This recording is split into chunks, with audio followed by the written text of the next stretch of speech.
E aí, futuros e futuras universitárias do Aprova, tudo beleza? Hoje o nosso papo é sobre um tema que, olha, sempre aparece no Enem e dá um nó na cabeça de muita gente: climatologia. Mas fica tranquilo, porque hoje a gente vai desvendar isso juntos, do comecinho até o que você precisa para gabaritar. A nossa missão aqui é bem clara: fazer com que você saia daqui dominando a climatologia de uma vez por todas. Vamos transformar esse assunto em pontos garantidos na sua prova. Estão prontos? Então, bora lá! Para a gente começar, vamos direto numa dúvida que é super comum. Pensa comigo. Quando você abre a janela e fala, nossa, que chuva, ou comenta que semana passada fez um calorão, você está falando sobre o tempo ou sobre o clima? Parece simples, mas essa diferença é o primeiro passo para entender tudo. E a resposta está aqui. Pensa assim: o tempo é uma foto. É o estado da atmosfera naquele momento, naquele dia. Hoje está chovendo, agora está sol. Já o clima? O clima é o álbum de fotos inteiro.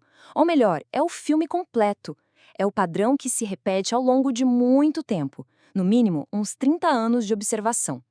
Por isso, um dia frio no Rio de Janeiro é só o tempo. Não muda em nada o fato de que o clima de lá é tropical. Sacou a diferença? Beleza, agora que isso está claro, vamos para a parte mais legal. Para nunca mais esquecer, vamos pensar no clima como se fosse uma receita de bolo. Ele tem os ingredientes e tem o modo de preparo. Essa analogia é batata, vai te ajudar a lembrar de tudo na hora da prova. Vamos ver como funciona? Os ingredientes da nossa receita são o que a gente chama de elementos climáticos. É basicamente tudo aquilo que a gente consegue medir na atmosfera, as características físicas do ar, sabe? E aqui estão os nossos ingredientes principais. A temperatura, né, para dizer se está quente ou frio, a umidade, que é a quantidade de vapor de água no ar, a pressão atmosférica, que é literalmente o peso do ar em cima da gente, a radiação solar, que é a energia que o sol manda para cá, e a precipitação, que é tudo que cai do céu, chuva, neve, granizo. Ok, a gente já tem os ingredientes na mesa, mas só com eles o bolo não sai, né? Falta um modo de preparo. E aí que entram os fatores climáticos. Eles são as condições do lugar, as características geográficas que vão dizer como esses ingredientes vão se misturar e, no final, criar um clima único.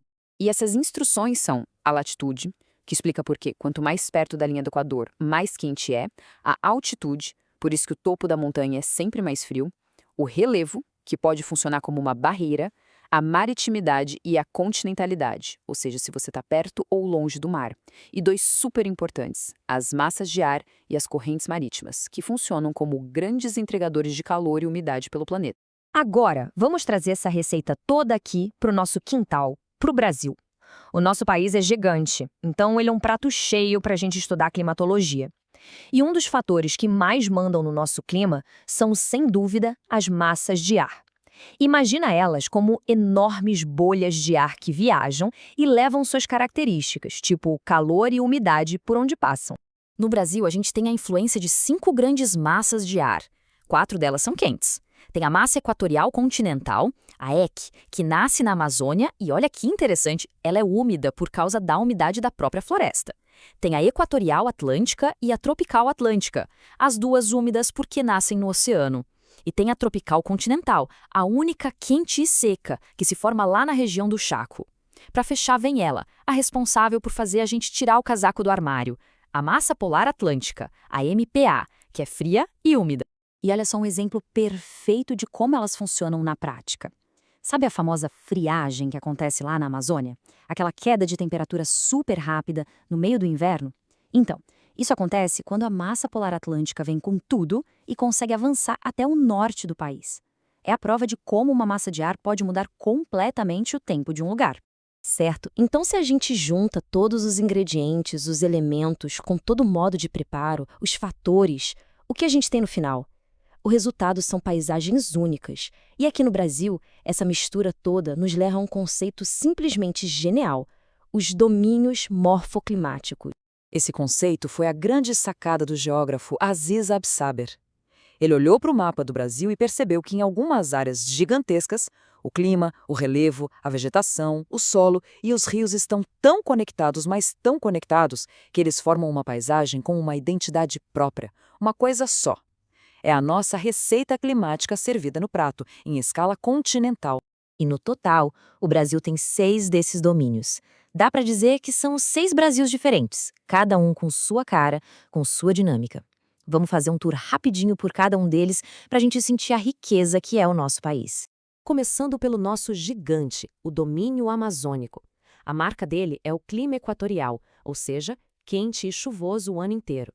Isso sustenta a maior floresta tropical do planeta. Mas aqui vai uma curiosidade que cai em prova. Apesar de tanta vida, o solo amazônico é, em geral, pobre. A riqueza toda está na matéria orgânica da própria floresta. Agora a gente dá um pulo lá para o Nordeste para encontrar a Caatinga. É um domínio exclusivamente brasileiro, com um clima semiárido, quente e com chuvas bem irregulares. A vegetação de lá é incrível, super adaptada para sobreviver à seca, com plantas que guardam água e perdem as folhas. E a maioria dos rios são intermitentes, ou seja, eles secam durante uma parte do ano. Bem no coração do Brasil, a gente tem o Cerrado, a nossa savana. O clima aqui é o tropical típico, com 2 estações super bem definidas. Um verão bem chuvoso e um inverno bem seco. As árvores de tronco torto e casca grossa são a cara do Cerrado, totalmente adaptadas a esse regime de chuvas e também ao fogo. Acompanhando quase todo o nosso litoral estão os mares de morros.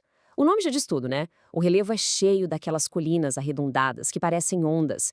O clima é tropical úmido e a vegetação original dali é a Mata Atlântica, que infelizmente foi a mais devastada pela ocupação do nosso país. Descendo para o sul, a gente encontra o domínio das araucárias.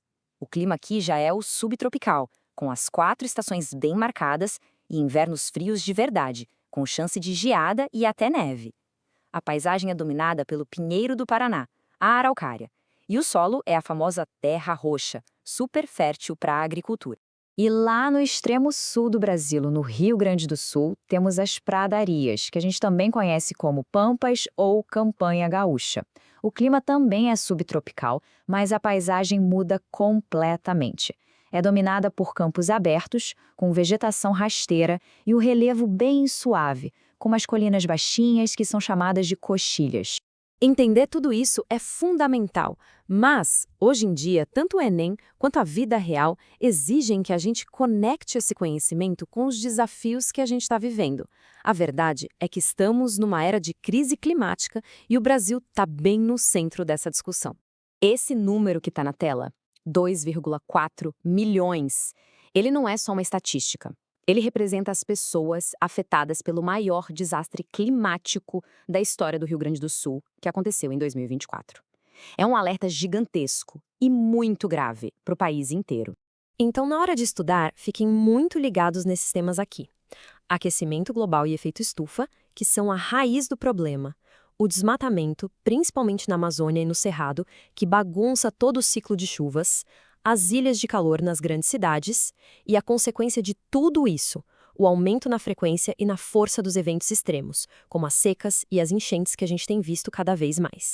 Ufa, foi bastante informação, né? Mas calma, vamos organizar as ideias agora. Para aquela revisão final, o que você precisa levar para a prova de jeito nenhum?